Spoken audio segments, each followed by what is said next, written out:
Dog Works Radio is sponsored by Alaska Dog Works. Check out their website at alaskadogworks.com. You can support this podcast on patreon.com/firstpawmedia.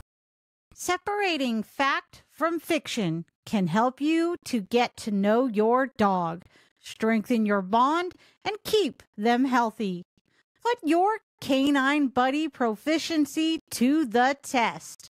We've got the truth behind the most perpetuated dog myths and misconceptions out there.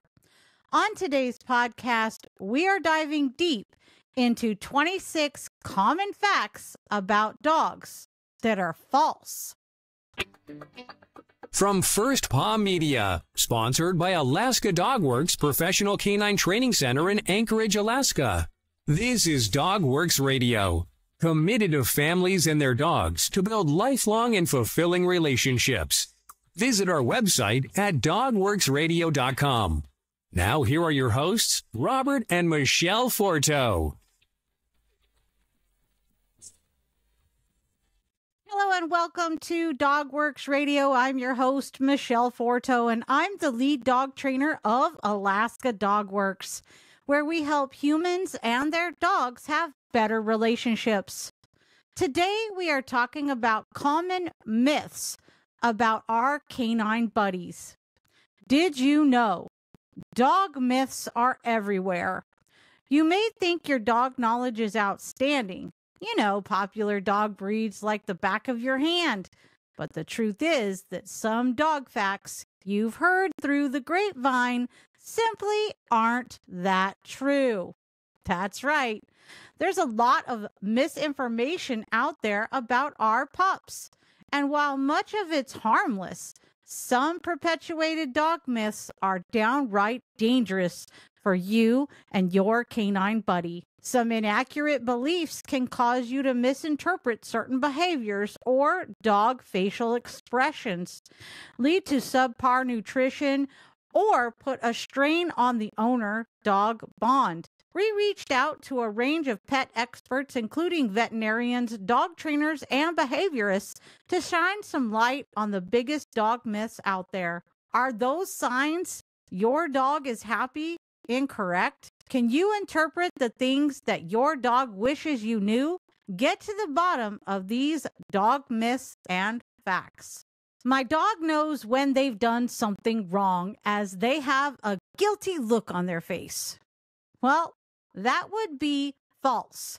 Have you ever come home to find your pet has chewed up your child's favorite cuddly toy or has made a mess on the carpet? The look on their face is not guilt, but you could be forgiven for thinking it is. Owners often mistakenly believe their dog knows they have done wrong, but what you're seeing is an appeasement behavior. Dogs that look guilty are simply responding to an owner's disappointment, upset, or anger. It's their way of diffusing tension in response to feeling worried about the changes in your behavior. It's important to not tell your dog off if you get home to any mess they made while you're out. They will not understand why you're upset, but they'll quickly learn that your return home may start to predict something unpleasant for them. This can trigger appeasement behavior on your arrival. It may also lead to an increase in the behaviors you do not want your dog to do, such as chewing or toileting in the house, as they worry about what might happen when you return home. A female dog feels empty if they do not have a litter. This would be false. This is an old wives' tale. It's also a myth that female dogs need to have one litter before spaying. Dogs are unable to feel broody, and allowing them to have one litter before getting them spayed or neutered has no proven health or behavior benefit for them. There is not enough evidence to say when is the best time to spay or neuter your dog, and it can vary based on their breed, size, and sex. In female dogs, it's important that they are spayed at the right time.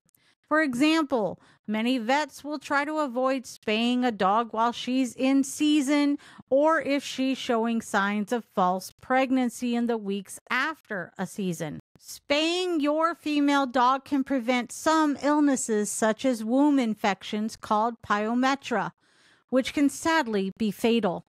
It can also prevent false pregnancies, which can cause behavioral problems. It's okay to leave my dog in a car with the windows down on a hot day. False. It's never okay to leave your dog alone in a hot car, even with the windows down. Cars heat up extremely quickly in warm weather, and heat stroke can be fatal to pets in a matter of minutes. Dogs cannot sweat like we can, and it's much more difficult for them to regulate their body temperature and keep themselves cool. Dogs die in hot cars every year, so do not run the risk. I have a young family, so a rescue dog will not be suitable for me. False. Some rescue dogs may have some behavioral challenges and sensitivities and will not be suitable to live with young children.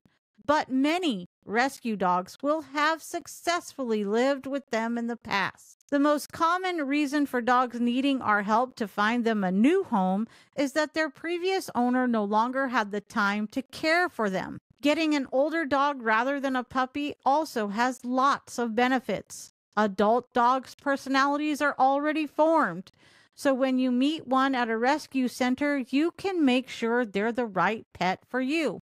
A little bit of chocolate is fine for dogs. False. Chocolate is very dangerous for dogs, and you should not give it to your dog ever. How dangerous depends on the type of chocolate and the size of the dog, but it can cause vomiting, diarrhea, seizures, heart problems, and can even be fatal. Chocolate contains a chemical called theobromine, which is toxic to dogs. The amount of theobromine in chocolate depends on the type and quality of it. White chocolate only has a little, but dark chocolate contains a lot. Small amounts of milk chocolate will probably not have dire consequences for a big dog, but it's best not to run the risk. If your dog has eaten a lot of chocolate, particularly if it's dark, call your vet. I can catch a cold from my dog. False. Mostly. There are very few cold and flu viruses that affect both people and dogs. You're more likely to have caught your cold from another person, even if your dog has been coughing at the same time. Remember, there are lots of other causes of coughing. So if your dog is coughing a lot, it's important to get them checked out by your vet. There are some diseases that pass easily between pets and people. Dogs can carry some bugs that cause food poisoning, like Salmonella and Campylobacter, Giardia, and others, without showing any illness themselves. You can easily avoid these by washing your hands after handling dogs and picking up after them. Certain groups of people are more at risk, including those suffering from diseases that reduce immunity, like AIDS, or those who are either on chemotherapy or drugs following transplantation surgery. If in doubt, make sure to wash your hands or wear gloves when handling animals. I can give my dog ibuprofen if they're unwell. False. Human drugs are approved for use in humans, not dogs. Many human painkillers are poisonous to pets, and ibuprofen can give your dog stomach ulcers, kidney and liver failure, and can be fatal. Never give your dog any drug unless told to do so by your vet. If your pet is ill or is showing strange behavior like sensitivity to light or sound, contact your vet as soon as you can. Did you know that Alaska Dog Works trains service dogs, therapy, and canine buddies? We offer a free discovery call. Schedule yours today. So what did you think? Did this resonate with you? Before we end the show, let's press pause for a sec. Maybe ask yourself, what can you do with your canine buddy to prevent some of the misinformation out there that you thought was true? What aspect of your relationship with your canine buddy could you apply this to? And what are you going to do differently this week to make your dog's training a little easier? Take some time to mull it over and talk it out with a family member or trusted friend. Put some ideas down in your training journal and then check back next week for our next episode. As always, I look forward to hearing your thoughts. So reach out over on X at First Paw Media and let's spark a conversation. Until then, keep going. You're doing great.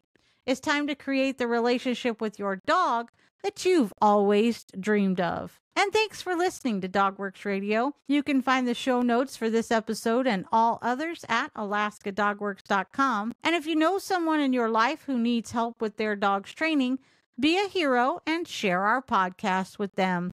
And we will see you next time. At DogWorks Radio, we're committed to producing high-quality content by a team with expertise and experience in their field in consultation with relevant, qualified experts. For this piece on debunking common myths about our canine buddies, Michelle Forto tapped her experience as a longtime dog trainer, podcaster, and a dog owner. We rely on reputable primary sources, including government and professional organizations and academic institutions, as well as our writers' personal experiences where appropriate. We verify all facts and data, back them with credible sourcing, and revisit them over time to ensure they remain accurate and up to date. You can read more about our team, our contributors, and our editorial policies on our website, alaskadogworks.com.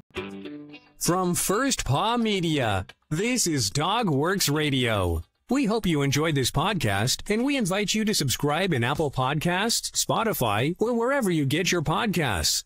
You'll find a link on the episode notes. You can tap or swipe on the episode cover art, and you'll see some offers from our sponsors. You can support our show by supporting them. If you like what you have heard, we would love it if you could give us a 5-star rating and tell your friends how to subscribe too. Your hosts are Robert and Michelle Forto. Our producer is Robert Forto and created for First Paw Media.